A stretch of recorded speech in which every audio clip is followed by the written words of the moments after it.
When Mourinho arrived at United in 2016, he was so confused as to why the fans kept singing Diego, Diego, Diego, that he literally had to ask his staff who it was. The man was Diego Forlan. The way they were singing, you would think he was a legend at the club, but in reality, his time at United was awful. But some footballers just have that X factor. For some reason, the fans loved them no matter what, which is especially ironic given that Forlan didn't even like football growing up. He was inches away from never touching a football, and after his catastrophic time with United, he could have easily been forgotten, but he pushed through, and it was only at the age of 30 that he fully recovered from his time there, and surprisingly, he blew up, taking award after award and becoming a cult hero like there have only been a few. This was easily one of the most requested videos in the history of the channel. I hope you enjoy it. Let's go. The start of Forlan's life was as odd as it gets. His father, his uncle, and even his grandpa were all footballers, and they were no amateurs. They were full-blown Uruguayan internationals, and both his father and his grandpa managed to win the Copa America. Forlan was born to be a footballer, but to the distaste of everyone, he preferred tennis. His family tried everything. On his birthday, his dad even gifted him a shirt Pelé had given him after a match, but all Forlan did was that he nearly ripped it trying to get it on, which meant he never saw it again. For all they knew, there was nothing that could take Forlan out of the tennis court, but then a tragedy changed everything. His older sister was returning from a party when her car spun off and hit a palm tree. Her boyfriend died on the scene, and she was left completely paralyzed, stuck in intensive care for 5 months. Despite all the football royalty in the family, Uruguayan football wasn't exactly paying a fortune in the 60s, so once the medical bills began piling up, they began crying out for help. They were $250,000 in debt when an old friend of his dad donated some of the money and helped raise the rest. His name was Diego Maradona. Seeing money talk like that changed Forlan. As his sister has told, the first thing he said after all of that was, "I'm gonna become a world-famous footballer and make enough money to get you all the best doctors in the world."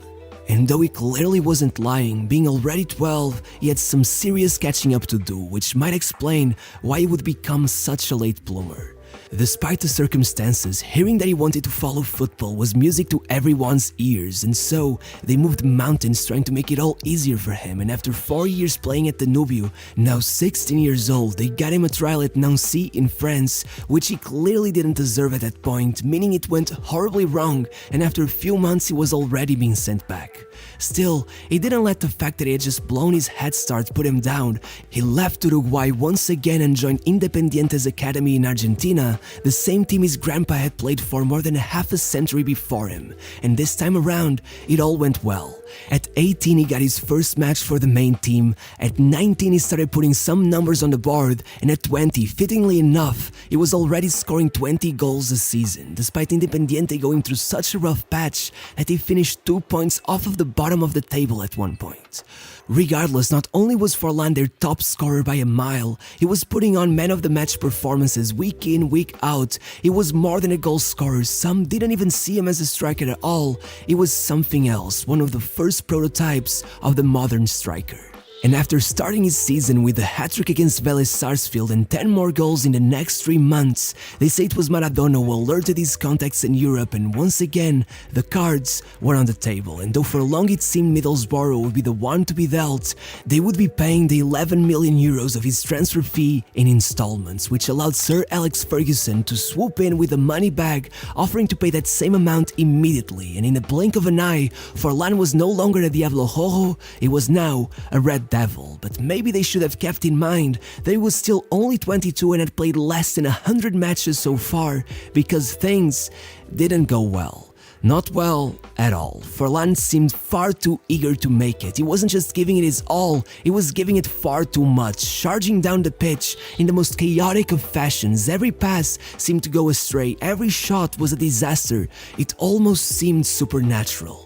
and he quickly became the Premier League's laughingstock. But by the next season, after 26 matches without a single goal and 9 months of jokes, people hissed off. Everyone could see how hard he was trying. Solskjaer even said he had never seen anyone train so hard, and the fans felt for him. They all wanted him to score. After all, it clearly wasn't just his fault. Throughout those 9 months, he was afforded 30 minutes of game time, only 7 times.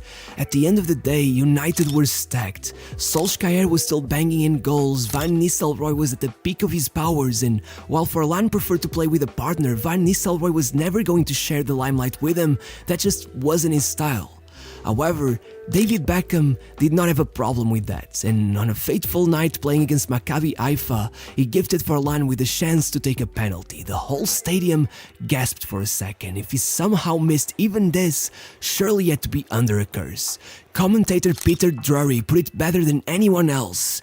Please, please, anyone with an ounce of humanity, say please on his behalf. And then he scored. The man English media referred to as Diego Forlan finally had a reason to smile, but still, 7 more appearances went by without a goal, and only then did he finally manage to experience a period of relative good form, scoring in 2 consecutive Premier League matches with a game winner in the 85th minute, changing football forever.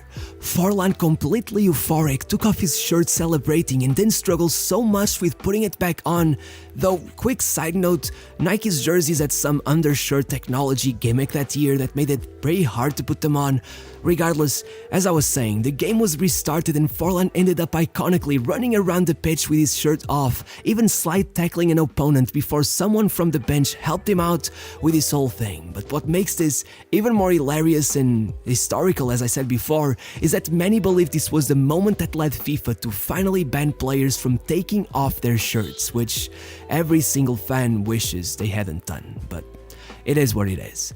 Regardless, things kept improving for a while. 2 matches later came 2 assists versus Newcastle, and right after that, Forlan's best ever performance in a United shirt, scoring twice in a 2-1 win over Liverpool, taking advantage of a massive error by Dudek, and then scoring the winner with a thunderbolt. The shirt came off for the 4th time, and suddenly the fans were singing his name. Could it be that Forlan had overcome his struggles? Well, he did score 4 in the next 9, including a 90th minute winner against Chelsea, despite still not getting many minutes, which meant he was averaging 1 goal or assist every 96 minutes since this period of good form started.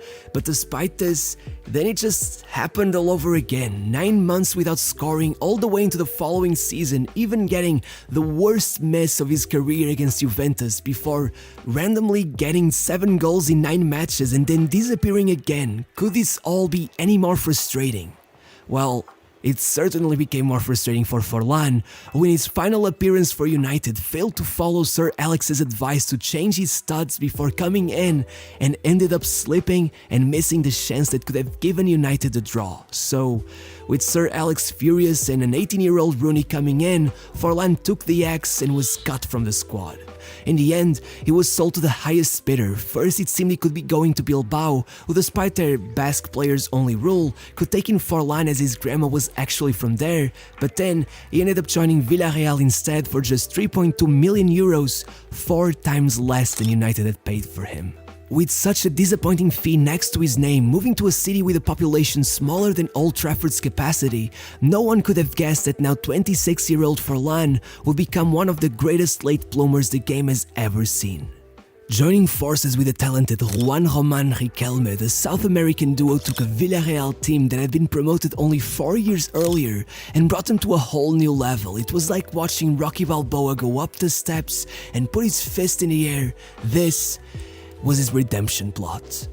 Still, it wasn't immediate. By December, he had only scored 4 goals, Villarreal were 14th, and there was reason to worry. Just imagine, Samuel Eto'o was already at the top of the goal scorers table, virtually unreachable with 12 goals.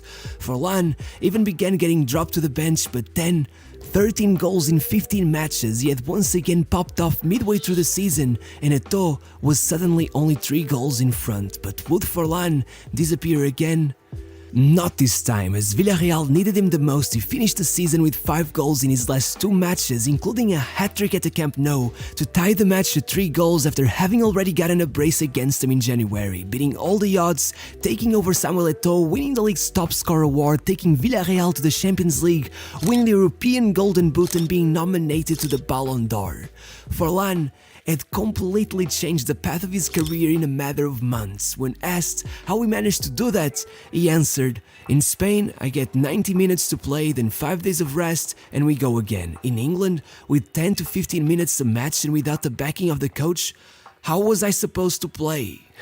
Regardless, after a season where Villarreal went through major changes, dropping to 7th place in the league with Forlan struggling to score, the next year he impressed once more, totaling 20 league goals again, which was made even more impressive by his late season heroics, with 13 goals in the last 12 matches of the season, taking Villarreal to more wins over that 2-month span than they had managed all season, and getting them up to a 5th place finish and qualification to the UEFA Cup.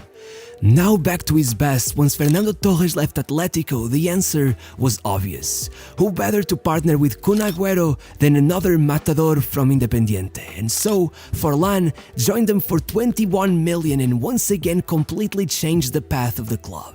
At that point, it had been 7 years since Atletico had been promoted from the 2nd tier, and so far they had only managed to sneak into the top 10 twice, but then Forlan arrived and he fit in like a glove. 11 goals in 16 matches in the first few months, and by the end of the year, he had partnered with Agüero for a total of 55 goals, launching Atletico straight into the Champions League for only the 2nd time in 30 years, with Forlan's last goal of the season being the difference maker.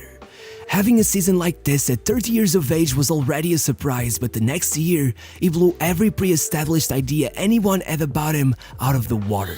At 31 years of age, he had by far his most prolific season ever, playing well from the get-go, but then completely overshadowing Agüero by the time February came around, first with 7 goals in 6 matches, scoring against both Real and Barcelona, and then finishing the season with 12 goals in 8 matches, being solely responsible for Atletico's Champions League qualification and doubling his goal tally from the previous year, now totaling an incredible 32 league goals and winning the European Golden Boot a 2nd time. Only 7 players had ever managed to do that in history back then, and nobody had ever done it in La Liga. Still, he lacked 2 things in his career: some titles, after all he had barely won anything since his United days where he barely contributed, and above all, he needed to achieve glory with Uruguay, which was even more mandatory considering his family's legacy, and believe it or not, despite his age, over the next 2 years he would get all of that. First came the titles with Atletico. Despite his goals tally dropping substantially, Forlan went on to dominate the Europa League, scoring a 90th minute winning goal against Galatasaray as well as a decisive away goal against Valencia before meeting his old nemesis Liverpool and scoring the only home goal as well as a winning goal away in extra time before doing that all over again in the finals, scoring the first goal but also the decisive second in extra time, taking down Fulham and taking off his shirt for all time's sake. It was an unbelievable run, but it still wasn't even close to his best moment in 2010. Over summer, he would join Uruguay and he would once again dominate, taking advantage of the infamous Javolani and its crazy movements to score screamer after screamer and put up one of the all-time greatest World Cup performances. Despite having reached the age of 32 with only 1 World Cup goal, he started by scoring 2 in 3 group stage matches before assisting against South Korea and then going on a rampage, scoring their only goal in that famous match against Ghana, and then 1 more to tie the semi-final against the Netherlands, only to go down to the 3rd place match, scoring the goal of the tournament but still somehow going home without a medal. But at least he did get another kind of silverware, the award for best player in the tournament. After all, he had managed to finish tied for top goal scorer despite 4 of his 5 goals being either volleys, free kicks or scored from long range, and even more impressively, by the end of the year he earned the 5th place finish at the Ballon d'Or. But the craziest thing is that somehow he still wasn't done. Feels like I've said this a million times now. He is a late bloomer indeed, huh? Despite beating Inter to the European Super Cup, Forlan went on to have a horrible season, but as it seemed the years were catching up to him, even going 5 Copa America matches without a goal, he surprised everyone by scoring twice in the final, becoming Uruguay's all-time top scorer and getting himself the gold medal he had been fighting for. Finally, he could join his dad and grandpa as South American champions. And finally, it seemed Forlan allowed himself to slow down, now close to 34 years of age, being pushed out of Atletico with the arrival of Falcao after some tension had built up between him and the club, and joining Inter where he would not be the happiest of men, claiming he was being played out of position and leaving the club after only 2 goals in 22 matches. Then joining Internacional in Brazil, his father's former team, and being the top scorer as they won the Gaúcho Championship before moving 4 times in 5 years, playing in Japan, in his childhood team Peñarol, as well as India and Hong Kong, only announcing his retirement in 2019 at 41 years of age.